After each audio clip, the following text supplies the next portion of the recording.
Assalomu alaykum barchaga. Mana bugun 2026-yil 7-avgust. Olma bog'imiz Pink Lady MM106 da shoxlarni qayrishlarini boshlaganmiz.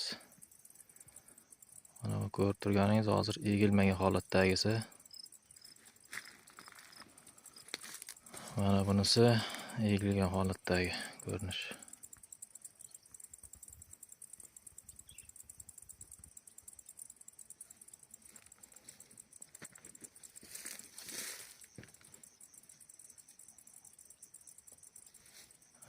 Egilgan holatda.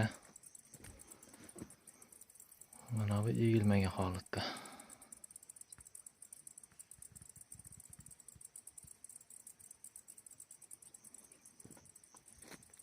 Bu shoxlarni egish avgust oyida qilinadigan ishlardan biri. Mevani erta hosilga kiritishga rol o'ynaydi.